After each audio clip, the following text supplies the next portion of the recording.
Chelsea run out 2-0 winners in the Carabao Cup quarter-final. A semi-final place is done. Hashtag job done. That is our Matchday hashtag that we're going with tonight. It's exactly it, Dan. Job done. Yeah, not 3 points, but through to the next round. First bit of silverware that you can get this season, and I fancy us as the favourites now. I feel like we needed a win. It's been a while since we'd won a match. We've been drawing an awful lot.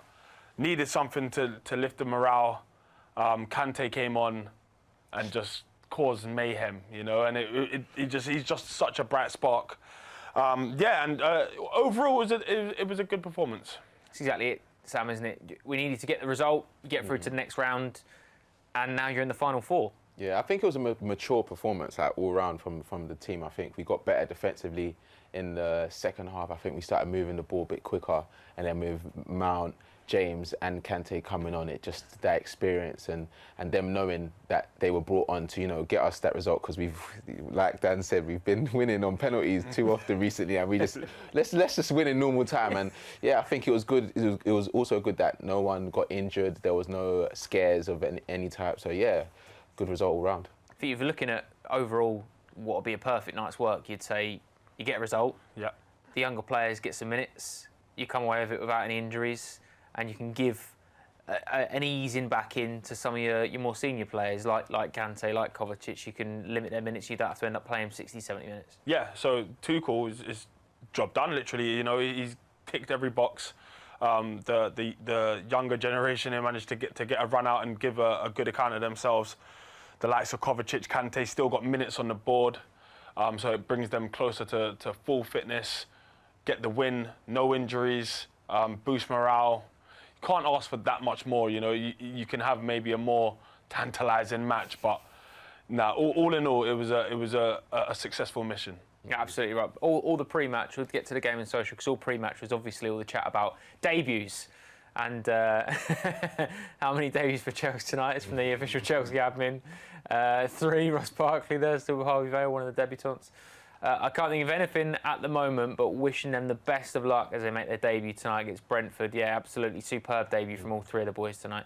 Making your professional first-team debut is one of the biggest career achievements that Chelsea youth players will ever experience. The Cobham continues from Jay. You're absolutely right, mate. And this is our final one as well. The date is December the 22nd, 2036, on this day in 2021. 5 times Premier League, 2 times Champions League winners, Zaire Simons, Harvey Vale and Jude Soon-Tupwell making their debuts for Chelsea Football Club.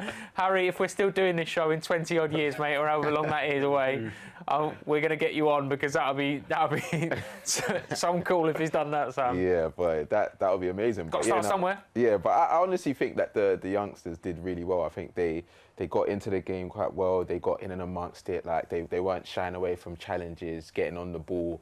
I think it was a credit to them, the length that they played in the game as well. I think Vale giving that trust to go on in the second half with that yellow card. I think Tuchel probably told them at half-time, you're going to come off 63rd, you 65, just because, you know, it's their first game. You don't want to put too much pressure, because it is a game that we do want to win. And like he did, he got it all right, bringing the experienced players on. Absolutely right. There was a little lovely moment before the game as well. So Lee Parker did kind of mention it, that they play Hey Jude at Brentford before the game. So Thomas Tuchel pointed at Jude Soon-Tupwell when Hey Jude was playing. Very wholesome, really lovely moment as he was walking out of the tunnel. Tuchel making Jude Soon-Tupwell aware of Hey Jude. What a lovely moment that must have been, Dan, as well, because we know Thomas Tuchel's very personable. He's a very wholesome sort of. He's a family man almost. You know, the Chelsea Football Club is like a family, and he does feel like he cares a lot about his players, and he takes it more than just a manager-player relationship. But a little moment like that, a tiny little touch, little details, that'll mean a lot to Jude. Definitely, and a lot of the players that are coming through, I think that, you know, they might be in awe of someone like Thomas Tuchel. He's been there, he's seen it all, done it all. So when he's pointing at you, saying, "Look, they're singing about you," you know, it's an extra boost. It's the extra bit that you might need, you know, if you're ever doubting yourself and you have someone like Thomas Tuchel letting you know, look, they're singing for you. I can't think of what else you'd want as a debutant. No, absolutely right.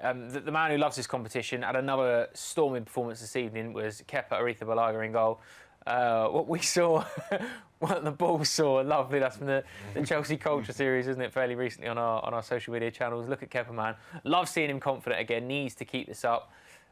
He's been performing really, really well, Sam. We mentioned it at half-time, but he is growing from strength to strength. And again, he's a player that's going to get a lot more minutes over the next couple of weeks and months with the African Cup of Nations and Mendy stepping aside. But when you've got a goalkeeper that's as confident in such good form as Kepa, I mean, you can make the argument that Chelsea got 2 number ones. Yeah, and this is only going to help him because it was the type of game where it could have gone pear-shaped realistically with the few chances that they had in the first half. If one of those had gone in, someone could have blamed Kepa and his confidence would have been down. But the fact that he was in behind those chances and his deliveries when he was under pressure, them trying to get at him, he made the right choices as well, is only going to help build his confidence. And in that period where we're going to need him when Mendy's away, I think he's going to feel good about himself. Completely right. And also, Dan, you know, how much as a back three when you've got Aspi, Trevor Chalobah and Malang Sarr in there, how confident you would feel with Kepa behind you in terms of the form that he's in, the way that he keeps the ball, the way that he buys into the whole team philosophy of get the ball down and play. He's good with his feet. He's making big saves. Yeah. As a centre half, defensively, you're going to feel, again, so much more confident knowing you've got a goalkeeper behind you in such good form. Yeah, I mean, he's in probably some of the best form of his life. You know, we're probably not seeing him as much as we'd like to, but he's in excellent form as a defender. You know, with the ball at his feet, he can pick a pass very, very well, better than a lot of midfielders, if I'm honest. And so you trust him with that. You trust him with shot stopping, making his presence felt, because a couple of those chances, you know, they're almost bad misses as much as they are good saves, but it's because he's there. He's making a nuisance of himself, and he's getting the rewards for it. And he's also, Sam, like Dan said, he's making good saves, but his impact on the game as an overall is happening because, you know, when you settle the game down, and it was a time, and it's a tiny moment in the game, but the ball's not back to him, and he quickly recycles it, and he goes to Asbin, and all of a sudden you've shifted the whole pitch, and you start on the left-hand side, back to the goalkeeper, it's quickly popped off to the right. He's playing like a central midfielder when he's on the ball, and that makes such a difference to the tempo of a game, because when it is slowing down and teams are sitting in, you need to recycle the ball quickly, and when your goalkeeper's doing it, that's going to put you on a good position to start. Yeah, he's always in the game. You rarely ever see him just like being shocked at the ball coming back to him. It's like he wants the ball. Even if you're from midfield and you want to launch it back to him, he's gonna be there and he might give it straight back to you because that's how good his deliveries are. But yeah, he's always had that attribute. He's so good on the ball when he's called upon. When there's a few players running at him, he doesn't mind that pressure. He's good at slowing the game down as well. Just if we're feeling pressure as well, and that's always just good to have. And again, it comes down to it. You know, we speak about the strength and depth and the quality that we've got, but when you've got two excellent goalkeepers, we know that Liverpool are going to struggle to replace Mane and Salah and Naby Keita when they go to the African Cup of Nations. Edu Mendy is one of the best goalkeepers in the league. But when you've got Kepa to step into that position as well, you know, we deal with problems. That's what good squads do. You don't have you know a second string. You have options rather than that. Yeah, it's like having Chilwell and Alonso. It's the equivalent. This isn't a substitute goalkeeper. He's just the one that's not in favour at the moment. So it is the perfect situation to be in if we do end up losing Mendy to the African Cup of Nations. Same with the Ziyech. You know, if Ziyech is, I'm not sure if Morocco go. I'm sure so, they do. Yeah. So we lose him, but we've got so many players in those positions as well that. This is what the big squad and such a strong squad is for, being able to deal with losses, whether it's injuries, illness, absences for whatever it is. So we're in a good place for that, and hopefully other teams are affected worse than we are. Absolutely right. Let's get some more reaction then, because this is the talk about Harvey Vale, who was fantastic today, really, really was. Harvey Vale was literally born in 2003. The actual pain of having to see some ballers develop and play that are years younger than you makes you realise you're an actual adult now. Yeah, it's a bit too close to home, that one, for us three in here. Good first half. Harvey Vale is a player, hell of a young talent. Shame he didn't bury that header. Come on, the lads. Yeah, good point, Mike. He played really well first half. Harvey Vale, Chelsea have got one hell of a player on their hands. Yeah, he should have scored, but his work rate has been incredible and he's been pressed so much. I think that's probably it. This is amazing, by the way. They actually look quite similar. Does Harvey Vale look like a young Jason Cundy? He does. I see it. Doesn't he? He does look like a young Jason Cundy. Well, if he goes on to have, be a Chelsea legend like Jason, we'll take it. Yeah. We'll absolutely take it. This is our knee-jerk reaction tonight, again off Harvey Vale. Harvey Vale makes 7 appearances for the first team this season. Now, this is obviously strategically done, because you think of, we've got the Carabao Cup semi-final, which will be two-legged. you could make an argument that he should be involved in that. There's another 2, so then he's up to 3. Club World Cup is 2 games, could play his part in that. There's an FA Cup game against Chesterfield in a week, and all of a sudden he's at 5, maybe 6 by the time in January comes with another one. And the way he's playing, off the bench in the Premier League, 7's not unachievable, Dan. Is that your stat? Is that what you think? Yeah, maybe. Because he had the answer straight away. It's possible. It's quite rare that midway through a season you see an academy graduate make their debut and then go on to play 6 more games. But you never know with Tuchel. If Tuchel's impressed, he plays you. It doesn't matter what stage you are in your career. If he feels like you're putting in the performances, you play. And again, Sam, we've seen it with Trevor Chalobah. All it takes is for you to have that opportunity for, again, we know how at the moment selecting a matchday squad isn't just players that are fit and players that are capable. It could be anything at the moment with the continuous testing for COVID-19 and stuff like that. So he may be around, and then all of a sudden it takes 2 appearances. If he has another appearance like tonight, in a week's time, 2 weeks' time for the next opportunity, there's every argument to say that he's involved and he's in the first team picture. It was only Billy Gilmour 2 years ago that made the step over in January. By the end of the season, again, granted we had a break because of COVID, but you could argue he should have been starting in the centre of the park, weren't it, for an injury? Yeah, and I think it's just the impact. I think Tuchel is that type of manager. Is that if you make an impact on the team and you're showing that you're maturing through the game and you're getting involved, then you're more than likely to get an opportunity to play, because he wants players, and he's proven that he will play players that are actually quality and that can play in multiple positions. And with Vel, you saw today, even the trust that he got from the fact that he had a yellow. I say that again because that realistically, as a manager, that's an easy way to just say, you know what, you had a good 45 on a yellow. We'll leave you out for the second half. But he actually got that opportunity to still get stuck in the second half. And I think if he keeps on going in that way, then yeah, I think 7 or 6. Is 6 is safer. Yeah, 6 is safer. safer. Aim high, boys, aim high. It's a great point. Maturity showed to do that. Yeah, it's a very good first outing for Harvey Vale. Right, let's hear from the manager speaking along pitch side to Lee Parker is the brilliant Thomas Tuchel. Vision into the game was fantastic, and I'm so happy that they got this deserved win.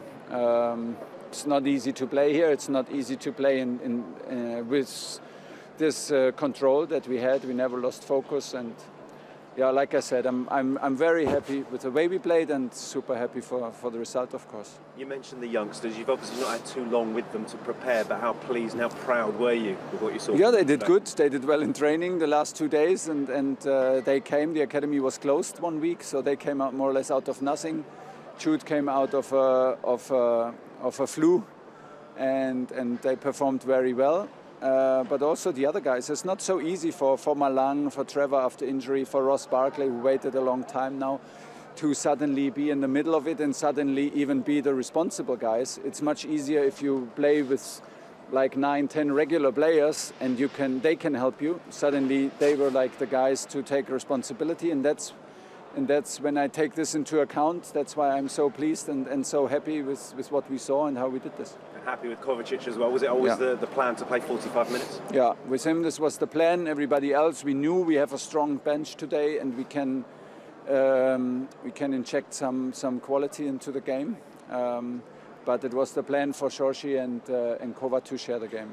You mentioned the bench. It was the subs that made the difference for the first and the second goal, of course, wasn't it? Yeah, and it's not only the goal, but it's of course the energy and the quality and the experience. We had 5 strong substitutes today. Got better with every substitute. Had a huge injection of quality but the commitment from everybody was impressive. Nobody was hiding. Everybody was ready to be today here, to be involved. The guys were demanding to be on the bench. Nobody said like, no, I don't want to be. So that was nice, and full credit for the boys.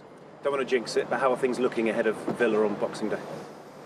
I think we have 2 guys in training tomorrow, first time after COVID. Let's see how they feel. I mean, actually, they will be there, so it's a good news. I don't know if there's any chance that they can play, share some minutes. I mean, we have to say this is a huge advantage in times like these to have 5 subs, to introduce players for 20 minutes and to guarantee them more or less that you can introduce them. I mean, these 5 changes were introduced in a difficult moment with COVID. Now we are in the same difficult moment, so I think we should reintroduce it as quick as possible, even if we continue with the league. We need to do this for the safety of the player and to help them. But yeah, it will be difficult. We know this, and challenging to be in Aston Villa. But this helps us a lot now, because we waited sometimes for this win, and for a game like this. It's good. For now, though, congratulations on tonight and happy Christmas. Thanks. You as well. Brilliant, Thomas Tuchel, pitch side with Lee Parker this evening. Let's get some more reaction then, especially just sort of about the performance in general. Was really good tonight, wasn't it? Well done to the debutant players. Great performance from all of them. Special mention to N'Golo Kanté. Yeah, what a difference maker that man is. Chelsea time is back. Jorginho, Kanté, Kovacic all fit, no COVID. You should get scared. Yeah, we're back in that position, aren't we? We're back hunting again. A win and the clean sheet. Things we missed so much from Chelsea. Finally, we have that after a long time. I hope it is a good sign for our next match. N'Golo Kanté made such a difference, Sam, when he comes on. He doesn't get put down as a difference maker or as a match winner, but that's exactly what he is, isn't he? Yeah, he's so special. Yeah, honestly, I've got almost to shed a tear there. But as soon as he came on, it's like he got stuck in straight away. It was like he was just involved. He got the ball, I think he lost it, and then he was chasing the next man, did the nice piece of skill before setting up James for the first goal. And it's just like those small moments shows just how good he is and why he's one of one. Like he's so good, and it's just nice to see the fact that even Kovacic in the first half as well, like them being they haven't, I don't think they've shared a pitch maybe they did the last game, but them sharing a full game together with Jorginho as well, it's only going to be good for Chelsea. Absolutely. And the substitutions, Thomas Tuchel mentioned it in his press conference there, just chatting to Lee about the 5 subs and how much freedom that gives you. And again, as a manager, it felt like maybe the Kovacic change was one that was premeditated before the game, and even being able to bring Mason and Reece on and not having to force that or not having to worry about it. The fact you've got a bit more freedom with the 5 substitutions. He got everything spot on tonight. He always does, Thomas Tuchel, but this was an important one too because of the issues that surround it at the moment. Every sub that he made seemed to make us stronger and stronger and stronger, and seemed to answer some of the questions that we were being asked. Because for a long time in that game, it felt like it could potentially go to penalties again, and that's how we'd have to win the game. But the changes made us stronger. And when you look to your bench, you've got Reece James, Mason Mount, Pulisic, and Kanté coming on. Good luck to whoever the opposition. Do you know what I mean? So, he got his spot on. The 5 subs definitely gives you a degree of freedom and the ability to change things even after you've made changes in the first place. So, yeah, impressed. Absolutely. Let's get some more post-match reaction then. Pitch side, Lee Parker is with Marcus Alonso. Marcus, first of all, congratulations. It was always going to be a difficult night, but how pleased were you with the professionalism of the performance? Yeah, difficult to play always, even more in this period with so many fixtures and with the young lads. But I think we played a very good game, and I'm very happy with the win. You mentioned the young lads. It must be so difficult to throw them in after just a couple of days to prepare. Yeah, crazy. Just 2 training sessions with us. I think they were having a few days break, and I think they played an amazing game and a massive help for us to win the game today. Does it change your role, both on and off the pitch? Because you're one of the more experienced hands now, aren't you, of course? Yeah, always trying to help. Today, the young lads, of course, first game with us, and it's a pleasure to help, to use my experience to help them and to help the team, and I think they did great, and very happy for them. How pleased were you with the game plan today? Because you know what to expect from Brentford now, of course, don't you? Yeah, I think it worked out, no? I think we controlled the game, whole game, first half, second half. A bit lucky with the goal, but 2 goals at the end, and good win onto the next round. Indeed. It was good to see the experience that we had available on the bench, and of course they made the all-important difference when they came on, didn't they? Yeah, definitely. I think it was like the last push with the help from the guys from the bench, and good win at the end, good performance, and amazing atmosphere as well. Not easy for the fans to make it with all the conditions. But grateful because it was a great atmosphere, and pleased for them as well. It certainly was. You mentioned the conditions. How difficult has it been for you as players at the moment with everything going on with COVID and the crazy run of fixtures? Yeah, it's just difficult when you play so many games with so many players out with the pandemic going on, a little bit uncertainty. But it's what it is, no? We have to stick together now, even if the results were not the best in the last few games. We need to keep pushing and keep doing our thing, and hopefully we will get the results and we will go back to the top. You mentioned the recent form. Do performances and results like this really help when it comes to momentum moving forward throughout what's going to be a very busy period? Yeah, I think it's good. So many games, easy to switch from one game and go on to the next one. We need to use the recovery times and be ready for the next one and get the results. As I said, no. Most important thing is we win games and we get to the top, and that's what we are working for, and we're trying. Congratulations and happy Christmas. Thank you. Merry Christmas, everyone. Marcus Alonso, pitch side with Lee Parker there. But boys, obviously a couple more games still in January to play. Liverpool, New Year on the 2nd. But beforehand, we've got Aston Villa on Boxing Day and then Brighton next week. 2 games to get through a very congested, very heavy December. But I think all in all, you know, we've done all right in it, realistically. You know, it probably would have preferred to get a few more wins on the board. But I think when you look at it as an overall picture, 1 defeat in 12, I think it is now, around that line. That's a good return. Yeah, I mean, if this is a blip, it's not a bad one. You know, we've felt like we've wanted all 3 points at times, and we've left with 1, or we've either performed and not got the points we deserved, or we've just not put in a great performance. And those stages, they happen throughout the season, you know, and you want to get over them as soon as you can. We haven't dropped that many points, but we've dropped in positions, and we've allowed City and Liverpool to kind of take the ascendancy. And now we've got to wait for them to go through their little patch, because there's always one. It always comes at some point in the season where you just drop a couple of points in succession. So we've got to be at the ready. We've got to make sure that we are as good as we can be against Villa and then against Brighton as well. Close the year out, end the year strong, and then kick on next year and win this league. Right. Well, the draw is imminent for the semi-finals. So, Sam, what do you want for Christmas? I'll take any of them, but I do want to play Spurs. Yeah, I do want to play Spurs. I feel like that would be a good story to be, you know, Antonio Conte's Spurs, and just quiet them down a little bit. Dan? I want Arsenal.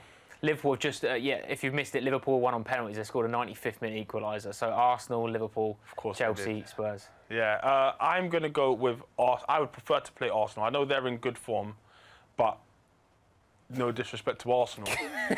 But just when you expect them to put in a big performance, that's usually when they're going to drop off a little bit. So I would like to play Arsenal. Yeah, that'll be the week commencing the 3rd of January. So just off the back of the Liverpool game, potentially another 2 games against Liverpool, or Spurs 3 times in January, or Arsenal. So yeah, there's no easy games when you get to this level of competition, is there? Let's have a little look what's coming up on the 5th stand-up. Then over the next couple of days, obviously Christmas. Yeah, have a good Christmas. And Boxing Day, we're back 4:25 away at Villa Park. Chelsea take on Aston Villa in the Premier League. We'll be on Matchday Live for that one, and then again the final one of 2021, Wednesday, the 29th of December, 6:25. We are live for a home game against Brighton and Hove Albion. And on New Year's Eve, a little bit of a treat, a little bit of a press conference. Thomas Tuchel speaking ahead of a massive game to start 2022. Chelsea-Liverpool. What a start for the new year. Thank you very much for getting involved in the show. Boys, brilliant as always. Absolutely top draw. Chelsea are into the Final 4 of the Carabao Cup. Have a very Merry Christmas from all of us here at Chelsea Football Club.